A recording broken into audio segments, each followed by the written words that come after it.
ना आपको gas provide कर पा रहे हैं, ना आपको बिजली प्रोवाइड कर पा रहे हैं, ना आपको रोज़गार प्रोवाइड कर पा रहे हैं, और फिर कहते हैं हमने पाकिस्तान की मईशत को अपने पैरों पर खड़ा कर दिया।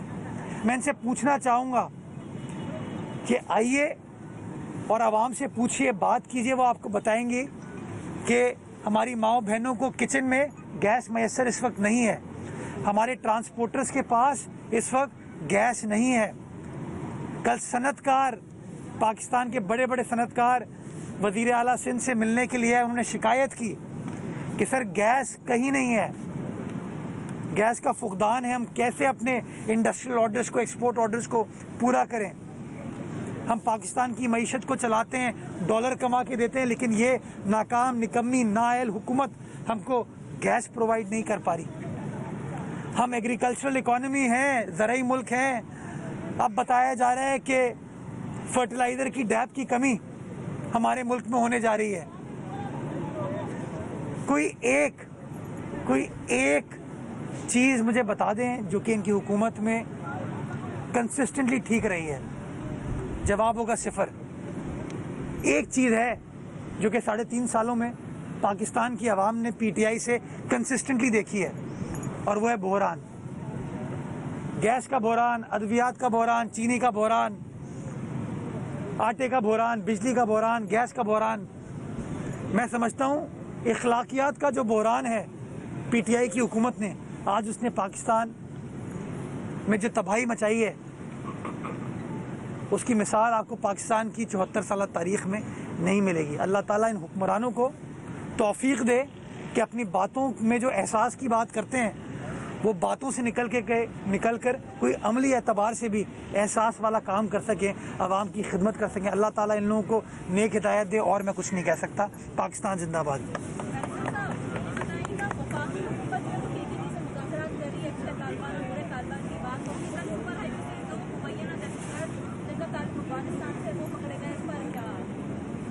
देखिए, कार्रवाई कानून के मुताबिक होनी चाहिए, आइन के मुताबिक होनी चाहिए।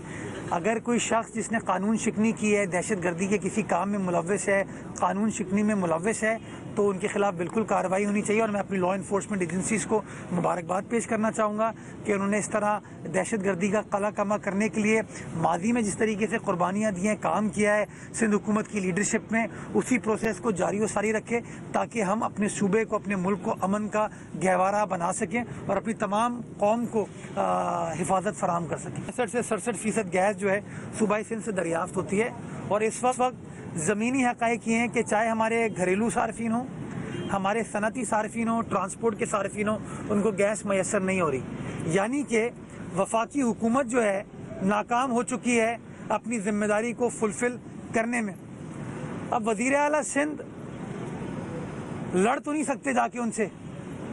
वज़ीर आला सिंध मीटिंग में जब उनको बुलाया जाता है तो अपना पॉइंट ऑफ व्यू कन्वे करते हैं, लेकिन मेजॉरिटी उनके पास है, वो काबिज हो जाते हैं, वो प्रिवेल कर जाते हैं। वज़ीर आला सिंध जब कुछ सख्त बात करते हैं तो फिर ये और तरह के इल्ज़ामात लगाना शुरू कर देते हैं। देखिए, इस मामले का बड़ा सिंपल हल है कि रियासत का काम है, हुकूमत का काम है कि आवाम के मसाइल को हल करे, या हुकूमत का काम है कि आवाम को सिर्फ बुरी खबर बताए। तो ये वो नाकाम हुकूमत सिर्फ आवाम को ये बताती है कि आप तैयार हो जाएं, हम आपको गैस सर्दियों में नहीं दे पाएंगे। ये किस तरह के लोग हैं? इनको तो आवाम को ये बताना चाहिए कि गैस की शॉर्टेज है, और गैस की शॉर्टेज को मीट करने के लिए इमरान खान साहब ने ये हिकमत अमली बनाई कि आपको गैस आज मिल पा रही है।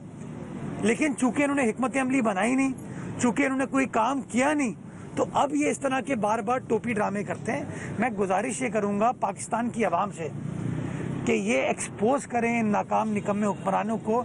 इनकी जो नाअहली है वो इतनी अब ब्लेटेंट हो गई है कि हर शोबे में पाकिस्तान को इस वक्त परेशानी का सामना है। ये जो कहते हैं कि हमने मईशत को मजबूत कर दिया है, मईशत को मुस्तहकम कर दिया है, अगर किया होता तो आज आप मुझे बताएं पाकिस्तान के ये हालात होते। तो ये गलत बयानी पर मबनी हुकूमत है, गलत बयानी करते रहते हैं। हमारा भी काम है इनको एक्सपोज करें, आपका भी काम है एक्सपोज करें, और मिलके इस अवाम दुश्मन हुकूमत ने जो अवाम का इस्तेहसाल किया हुआ है, इसको घर भेजने की ज़रूरत है।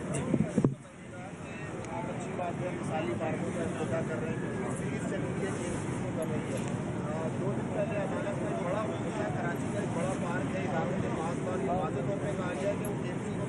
जाए और केएमसी उसको जो है वो लोगों को एंटरटेन करे। इस हवाले से जो प्रोसेस आगे बढ़ा है, जो राब्ता हुआ है और आपकी क्या कोई तैयारी है इस हवाले से? देखिए, पीर और मंगल को चूँकि सुप्रीम कोर्ट कराची में थी तो सारी इंतज़ामिया सुप्रीम कोर्ट के सामने पेश होने में मसरूफ़ थी। वो ऑर्डर उनका आ गया है, 2 हफ्ते का टाइम दिया गया है और वो जो इदारे हैं उनके वकील ने भी इस बात पर एतराज़ नहीं किया था कि जी ये पार्क आप बेशक केएमसी को हैंड ओवर कर दें। 2 हफ्ते का टाइम है, इसकी ख़त्तो किताबत का प्रोसेस स्टार्ट होगा और इंशाल्लाह जो अदालत का फ़ैसला है उसको फॉलो किया जाएगा। उस पार्क को अच्छी तरीके से मेंटेन भी किया जाएगा और पार्क के दरवाजे पाकिस्तान की आवाम के लिए, कराची की आवाम के लिए खुले होने चाहिए, खुले होंगे और इंशाल्लाह मेक श्योर किया जाएगा। मैं समझता हूँ पार्क जो है ना वो कराची शहर में सबसे लो हैंगिंग फ्रूट है। सबसे आसानी से आप इन पार्क को ठीक करके शहर की खिदमत कर सकते हैं। पानी के मसाइल हल करने में टाइम लगेगा, सेवरेज के मसाइल हल करने में टाइम लगेगा, ट्रांसपोर्ट के मसाइल हल करने में टाइम लगेगा। इन तमाम चीज़ों के ऊपर काम हो रहा है। मैं ट्रांसपोर्ट के ऊपर बड़ी तनकीद होती है हमारी हुकूमत के ऊपर। मैं आपको बताना चाहूँगा कि हमने बजट में पैसे अप्रूव किए थे कराची में 240 बसेस के लिए। वो पैसे अप्रूव होने के बाद उसकी प्रोक्योरमेंट का प्रोसेस कंप्लीट हो चुका है, ऑर्डर्स प्लेस कर दिए गए और इंशाल्लाह उन 240 बसेस में जो पहला ट्रांच है 50 बसेस का, वो 31 जनवरी के आसपास इंशाल्लाह कराची शहर में आ जाएगा। तो आपको वो मिसाली बस सर्विस भी कराची शहर में नज़र आएगी। तो इस तरह के शॉर्ट टर्म काम भी गवर्नमेंट कर रही है, लॉन्ग टर्म काम भी गवर्नमेंट कर रही है। डीसैलिनेशन के ऊपर हुकूमत ने काम शुरू कर दिया है, कुछ मुआहदे हमारे प्राइवेट सेक्टर के साथ हुए। तो इंशाल्लाह पानी के मसले को हल करने के लिए भी हम आगे बढ़ें। हब से एक स्पेशल लाइन लाई जा रही है ताकि हब डैम से इजाफी 30 से 35 MGD पानी आपको मिल सके, जिसका फ़ायदा हमारे डिस्ट्रिक्ट वेस्ट की आवाम को, किमाड़ी और डिस्ट्रिक्ट सेंट्रल की आवाम को इंशाल्लाह होगा।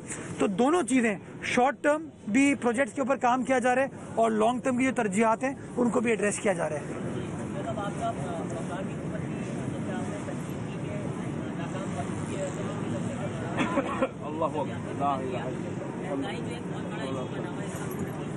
कराची में जो है शहरियों को जो है दुखी महंगाई का सामना है। एक तरफ जो है हुकूमत की जो मार्केट पॉलिसियाँ हैं उसके अंदर महंगाई बढ़ रही है, पेट्रोलियम प्राइस और डीजल की वजह से।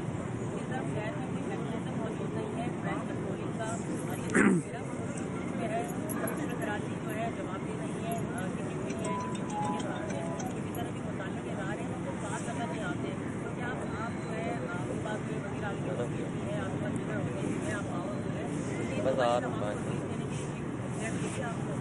अच्छा, आपने अपने सवाल में कहा कि आपने ये कहा, मतलब मुर्तज़ा वहाब ने ये कहा। मेरे भाई, मुर्तज़ा वहाब नहीं कह रहा। आप कराची की सड़कों पे जाएंगे तो अब्दुल कुद्दूस, अब्दुल कादिर भी ये कह रहा है, जहांगीर भी ये कह रहा है, इनके अपने PTI के अपने लोग ये कह रहे हैं कि वफाकी हुकूमत से, PTI से ये मुल्क नहीं चल रहा। और ये पाकिस्तान भर में आप जाएंगे आपको ये चीज़ नज़र आएगी। आप काबीना की खबरें लें, आपको पता चल जाएगा इनके अपने वज़रा मुशीरान क्या कहते हैं। ये ज़मीनी हक़ाइक़ हैं। अच्छा, आप ये पेट्रोल को ये महंगा कर दें, बिजली को ये महंगा कर दें, गैस को ये महंगा कर दें, फर्टिलाइज़र को ये महंगा कर दें, जो बेसिक रॉ मटेरियल है, जो इनपुट आती है, उसको ये महंगा कर दें और फिर ये कहें कमिश्नर कराची को कि यार तुम जो है ना आटे की कीमत को कंट्रोल करो, तुम चीनी की कीमत को कंट्रोल करो। वज़ीर आज़म चीनी को एक्सपोर्ट करने का फ़ैसला कर दे, पाकिस्तान में चीनी का बहरान क्रिएट कर दिया जाए और वो कहते हैं कमिश्नर कराची साहब आप चीनी की कीमत को कम करें, कंट्रोल करें। आटे को गलत पॉलिसीज़ की वजह से उसका फुकदान क्रिएट किया जाता है, फिर आप कहते हैं कि कमिश्नर कराची इसको कंट्रोल करें। देखिए, थोड़ा सा सियाक़ व सबाक़ को समझने की ज़रूरत है। अगर आप बिजली की कीमतों को बढ़ाएंगे, पेट्रोल, डीजल, गैस की कीमतों को बढ़ाएंगे तो उसका ऑटोमेटिक इफ़ेक्ट जो है वो हर अशिया की कीमत के ऊपर होगा। तो जिस तरह दुनिया भर में इस वक्त पेट्रोल की कीमत कम हो रही है, तो क्या पाकिस्तान में कम हुई है इस वक्त? नहीं हुई है। तो अगर थोड़ी सी वफाकी हुकूमत अपने काम में संजीदगी दिखाते हुए कुछ वादों को वफा करना शुरू कर देना, तो शायद फिर तमाम कमिश्नर्स के लिए आसानी होगी चीज़ों को कंट्रोल करने में। मैं सिर्फ ये सवाल आवाम के सामने रखना चाहूँगा कि क्या महंगाई सिर्फ कराची शहर का मसला है? क्या लाहौर में महंगाई नहीं है इस वक्त? क्या इस्लामाबाद, पिंडी, पेशावर, क्वेटा में महंगाई नहीं है? मुल्तान में महंगाई नहीं है? वहाँ तो हमारी हुकूमत नहीं है, वहाँ तो कमिश्नर कराची नहीं है, वहाँ पर भी महंगाई है। इसका वजह क्या है? वजह ये है कि वफाकी हुकूमत ने जो अवाम दुश्मन पॉलिसीज़ बनाई हैं उसका नतीजा, खमियाजा हम आज इस तरीके से भुगत रहे। पीटीआई से मुसलसल बहरान ही मिले हैं, काश एहसास इनकी बातों से निकलकर अमली तौर पर भी नजर आए। ये कहना है एडमिनिस्ट्रेटर कराची मुर्तजा वहाब का, जो कराची में मीडिया से गुफ्तगू कर रहे हैं।